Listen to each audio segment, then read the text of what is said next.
자, 즐거운 라디오 오늘 방송 시작하겠습니다. 좋아요, 구독 한 번씩만 정중히 부탁드리면서 즐거운 뉴스 시작해 보겠습니다. 삼성과 현대, 우리나라를 이끄는 양대 기업이 손을 잡는 것일까요?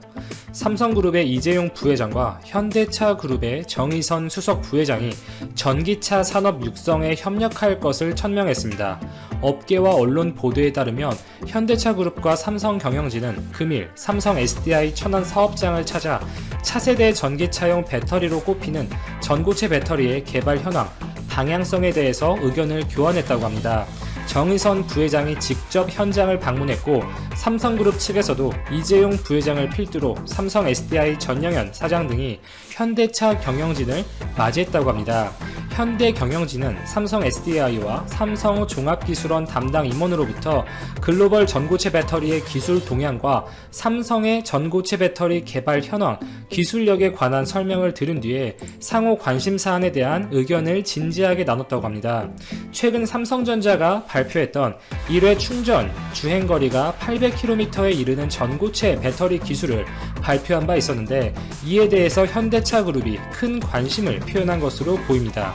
이렇게 양 그룹의 총수가 사업 목적으로 만난 것, 그리고 정의선 수석 부회장이 직접 삼성의 사업장을 방문한 것은 이번이 처음인 만큼 더더욱 이목을 집중시키고 있는데요. 현재 현대에서 생산하는 전기차 모델에는 LG화학의 제품이, 기아자동차 모델에는 SK이노베이션의 배터리가 주로 사용이 되고 있습니다. 이미 내년 초에 양산하는 순수 전기차용 배터리의 1차 공급사로 SK이노베이션이 선정된 바 있었죠. 이후에도 탑재할 배터리를 3차례 추가할 계획이라고 밝힌 만큼 어떠한 기업에서 현대차에 추가적으로 공급을 할지 관심이 모아지고 있습니다. 이 전기차는 한국판 뉴딜로 정부가 철저하게 육성하는 산업이죠. 문재인 대통령은 취임 3주년 특별연설에서 시스템 반도체, 바이오헬스, 미래차 등의 3대 신성장 산업을 더욱 강력하게 육성해서 미래 먹거리를 창출하겠다고 밝힌 만큼 정부 차원에서 본격적인 협력이 기대가 되는 부분입니다. 이미 LG화학이 올해 1분기에 중국 CATL, 일본 파나소닉 눌렀죠. 전기차 배터리 시장 점유율 세계 1위를 처음으로 달성한 바 있었습니다. 그리고 테슬라와의 공급 계약을 메인으로 따내면서 앞으로 중국 시장에서 테슬라가 약진하면서 그에 따라서 LG화학의 시장 점유율이 계속 상승할 것으로 기대가 되고 있습니다. 현재 전기차 배터리는 아시다시피 리튬이온 전지가 대세죠. 그 중에서도 니켈, 망간, 코발트 등의 금속을 조합한 3원계 배터리가 가장 많이 사용되고 있습니다. NCM 배터리라고 하죠. 이 리튬이온 전지 이미 많은 전자기기를 시작으로 자동차까지 폭넓게 적용되고 있습니다. 현재 많은 기업들은 이렇게 리튬이온 전지를 사용하고 있는데 왜 전고체 배터리를 굳이 많은 비용을 투자해가면서 연구하고 개발하려고 할까요? 그 이유를 보면 여러 가지가 있습니다. 가장 대표적인 이유는 이 전기차 배터리의 용량을 궁극적으로 늘려야 되기 때문이에요. 너무나 당연한 소리죠. 현재 리튬이온 배터리 역시 이러한 배터리 용량을 늘리기 위해서 지속적으로 연구를 하고 있어요. 생산단가 낮추면서, 즉 값비싼 코발트 원소의 함량비를 줄이고 안전성이 확보되는 하에서 최대의 에너지 밀도를 뽑을 조성비를 찾고 있죠. 배터리 용량이 늘어야 현재 전기차의 최대 단점으로 꼽히는 주행거리, 이 부분도 개선이 되고 앞으로 4차 산업의 핵심인 자율주행을 실현할 수가 있습니다. 이 자율주행을 활용하게 되면 그만큼 차량 내에서 데이터 사용이 드라마틱하게 늘어날 것이고 이 주행뿐만 아니라 데이터 정보 처리가 차체 내에서 많아지게 되면 그만큼 더 많은 전력 소비가 일어나겠죠. 이 배터리 용량을 늘리기 위해서 가장 쉽게 생각할 수 있는 방법, 셀 개수 늘린다. 한계가 있습니다. 생산 단가도 올라가고 크기도 커지고 폭발 위험성 당연히 커집니다. 결국 단위 부피당 에너지 밀도를 올리는 쪽으로 가야 하는데요. 그렇기에 리튬이온 전지에서 지속적으로 니켈 함량을 올리기 위해서 노력을 하고 있는 것이고 아예 컨셉을 바꿔서 전고체 배터리의 개념이 나오기 시작한 겁니다. 또한 리튬이온 전지의 이 단점을 꼽자면 대표적으로 안전성 문제가 있죠.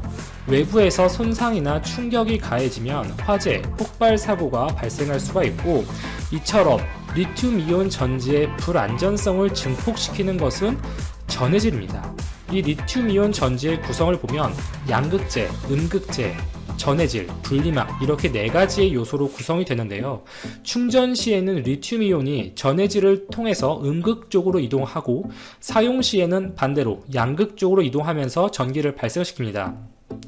여기서 구성되고 있는 전해질은 가연성을 가진 액체 타입이기 때문에 어떠한 원인에 의해서 양극과 음극을 분리하는 분리막이 손상되고 양극과 음극이 섞이게 되면 발화, 폭발이 발생하게 됩니다.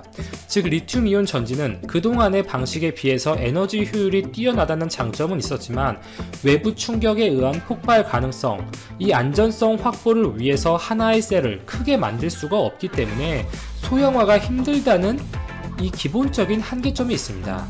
제조 공정도 상대적으로 복잡한 편이라고 볼 수 있죠. 이 같은 한계점들을 해결하고자 나온 개념이 전고체 배터리인 것인데요. 기존의 양극과 음극 사이를 가득 채우고 있던 액체 전해질을 고체로 바꾼 것입니다. 특수한 고분자, 고체 물질로 바꾸면 화재, 폭발 위험이 현저하게 줄어들 것이고 용량, 부피, 형태 변형이 비교적 자유롭기 때문에 원하는 모양과 크기로 제조하는 것이 가능합니다. 즉 소형화를 시킬 수 있다는 것이죠. 그리고 배터리셀뿐만 아니라 BMS, 냉각 부품 등의 이러한 부속적인 부품이 줄어들기 때문에 단위 부피당 에너지 밀도가 클 것이라는 장점도 있습니다. 일반적인 리튬이온 배터리의 에너지 밀도가 kg당 250kWh 수준이라면 이 전고체 배터리는 500GWh까지 뽑을 것으로 기대가 되고 있습니다. 이러한 요소들 때문에 궁극적으로 전고체 배터리의 포텐셜을 높게 보고 많은 기업들이 투자를 하는 것인데요. 물론 넘어야 할 산들도 많습니다. 우선 양극, 음극과 이렇게 고체로 구성된 전해질 사이에 계면 저항이 기존의 리튬이온에 비해서 훨씬 높게 됩니다. 접촉력이 좋지 못하기 때문인데요. 물리적으로 결합시키기 위해서 이 결합력을 증증시키기 위한 좀 본딩 물질이 활용되기도 하고 이렇게 접촉력이 좋지 못하게 되면 배터리 수명이 짧아진다는 단점이 있습니다.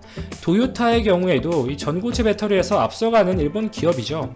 이 부분에 초점을 맞추고 있는데 다양한 코팅 물질을 활용하여 테스트를 진행 중에 있습니다. 또한 덴드라이트에 문제가 있는데요. 이 덴드라이트가 무엇이냐면 배터리를 충전할 때 양극에서 음극으로 리튬이 이동하게 되는데 이렇게 음극 표면에 리튬이 적체되면서 나뭇가지 모양의 결정체를 구성한다는 것입니다. 이러한 결정체가 생기면 배터리 분리막을 훼손시킬 수가 있고 궁극적으로 계면 저항을 늘리기 때문에 수명도 떨어지고 안전성에서도 문제가 발생할 수 있는 것이죠. 이 문제를 해결하기 위해서 삼성전자가 이 음극에 은, 탄소, 나노 입자 복합층을 적용했는데요. 이렇게 석출형 리튬 음극 기술을 적용할 경우에는 복합층의 두께도 5마이크로미터로 상당히 낮출 수가 있어서 부피를 줄일 수 있다는 장점이 있습니다. 당연히 에너지 밀도도 올라가겠죠. 실제 이 기술을 적용한 배터리를 전기차에 탑재했을 때 1회 충전에 800km를 가고 1000회 이상 재충전할 수 있다는 연구 결과가 나왔던 것이죠. 현재 전기차의 1회 충전 시 주행거리가 한 300에서 400km 수준인 것을 감안한다면 드라마틱하게 주행거리를 늘릴 수 있는 데이터가 나온 것입니다. 다음으로 생각해 볼 수 있는 것은 리튬이온의 전도성이죠. 이 리튬이온의 이동 속도는 배터리가 얼마만큼의 파워를 낼 수 있는가, 즉 출력과 직결된 문제인데요. 리튬이온이 보다 빠르게 이동 부문의 실적 개선세가 시작되고 4분기에는 디스플레이 부문도 영업이익이 크게 증가할 것으로 전망됐다. 삼성전자 주식 매수 의견이 유지됐다. 7일 김양재 KTB 투자증권 연구원은 삼성전자 목표 주가를 73,000원, 투자 의견을 매수로 각각 유지했다. 삼성전자 주가는 직전 거래일인 4일 55,600원에 거래를 마쳤다. 삼성전자는 2020년 3분기 연결 기준으로 매출 62조 1천억 원, 영업이익 8조 1천억 원을 낼 것으로 전망됐다. 삼성전자 반도체 사업부문은 3분기의 직전 분기보다 영업이익이 감소할 것으로 예상됐다. 매출과 영업이익 모두 직전 분기와 비슷한 수준이다. 메모리 반도체 평균 판매 가격이 직전 분기와 비교해 DRAM 8%, 낸드 플래시 메모리 7%씩 각각 줄어들 것으로 전망됐다. 김 연구원은 전방 셋 업체들의 반도체 재고 축적 수준이 3분기를 정점으로 감소하고 있다며 메모리 반도체 가격은 2021년 1분기부터 반등할 것이라고 내다봤다. 다만 삼성전자 가전사업부문은 3분기 북미와 유럽이 TV 성수기에 들어서면서 경쟁사보다 좋은 실적을 거둘 것으로 예상됐다. 김 연구원은 삼성전자 가전사업부문이 4분기에는 창사 이래 최대의 분기 영업이익을 낼 수도 있다고 봤다. 디스플레이 부문은 3분기 미국의 화웨이 제자와 애플의 스마트폰 신모델 출시 지연 탓에 부진할 것으로 전망됐다. 그러나 4분기에는 애플의 새 스마트폰 출시 효과를 보며 영업이익이 1조 8천억 원으로 급증할 것으로 예상됐다. 김 연구원은 삼성전자는 화웨이 제재나 중국과 인도의 관계 악화 덕에 중장기적으로 무선 사업 부문의 반사익도 기대된다며 이익 기여도가 큰 메모리 반도체도 업황이 저점을 지나고 있는 만큼 현재 주가는 저평가된 것으로 판단한다고 말했다. 삼성전자는 2020년 연결 기준으로 매출 236조 6,440억 원, 영업이익 32조 1,390억 원을 낼 것으로 전망됐다. 지난해보다 매출은 2.7%, 영업이익은 13.6% 늘어나는 것이다. 광복절 이후 코스피가 악스권의 가치자, 동학개미들이 삼성전자에 다시 몰려들고 있다. 수도권발 신종 코로나 바이러스 감염증 재확산 국면에서 삼성전자 주가가 조정을 보이자 개인 투자자들이 대거 저가 매수에 나선 것이다. 이는 3월 폭락장서 안정감이 있는 삼성전자를 사 이득을 본 경험을 재현하는 것으로 분석된다. 증권가에서는 최근 삼성전자가 장밋빛 전망을 보이면서 동학개미의 이번 배팅도 성공 가능성이 큰 것으로 보고 있다. 7일 한국거래소에 따르면 코로나19 재확산 이후인 지난달 18일부터 이날까지 16거래일 동안 개인 투자자는 삼성전자를 1조 3,957억 원어치 순매수했다. 이 기간 개인은 삼성전자 우선주도 4,065억 원어치 사들이면서 개인 투자자 코스피 순매수액 1, 2등을 삼성전자 주식이 모두 차지하게 됐다. 삼성전자는 7월 말께 인텔의 반도체 생산 위주 가능성과 2분기 고실적 기대감으로 주가가 6만 원을 넘기도 했다. 하지만 실적 발표리 외국인과 기관이 차익 실현 매물을 내놓으면서 주가는 주중에 5만 7천 원대로 내려왔다. 이후 삼성전자는 IBM의 서버용 중앙 처리 장치를 위탁 생산하는 호재로 반등하며 지난달 18일 장중 전고점을 찍었다. 하지만 코로나19 재확산 규모가 예상 밖으로 커지면서 주가는 5만 5천 원 내외로 내려앉았다. 개인 투자자 15거래일 동안 1조 3,957억 원어치 순매수 광복절 이후 코스피가 박스권의 가치자 동학개미들이 삼성전자에 다시 몰려들고 있다. 수도권발 신종 코로나 바이러스 감염증 재확산 국면에서 삼성전자 주가가 조정을 보이자 개인 투자자들이 대거 저가 매수에 나선 것이다. 이는 3월 폭락장서 안정감이 있는 삼성전자를 사 이득을 본 경험을 재현하는 것으로 분석된다. 증권가에서는 최근 삼성전자가 장밋빛 전망을 보이면서 동학개미의 이번 배팅도 성공 가능성이 큰 것으로 보고 있다.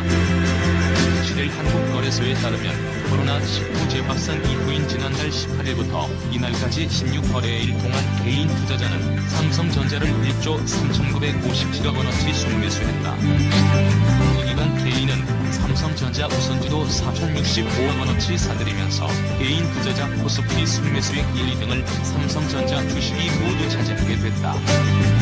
삼성전자는 7월 말께 인텔의 반도체 생산 위주 가능성과 2분기 고실적 기대감으로 주가가 6만 원을 넘기도 했다. 하지만 실적 발표뒤 외국인과 기관이 차익 실현 매물을 내놓으면서 주가는 주중에 5만 7천 원대로 내려왔다.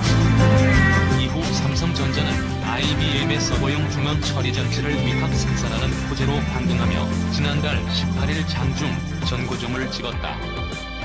하지만 코로나19 재확산 규모가 예상 밖으로 커지면서 주가는 5만 5천 원 내외로 내려앉았다. 개인은 탄탄한 실적과 일단 호재로 분출한 삼성전자 주가가 코로나19의 발목을 잡히자 이를 저가 매수 기회로 삼았다. 같은 기간 코스피 지수가 큰 변동성에도 2,400선을 제대로 넘지 못하자 결국은 오른다는 삼성전자의 안정감에 기대를 거는 개인도 많아졌다. 실제 하루 만에 4.15% 하락한 지난달 20일 개인은 기관이 던지는 매물을 받아내며 3,155억 원을 사들였다.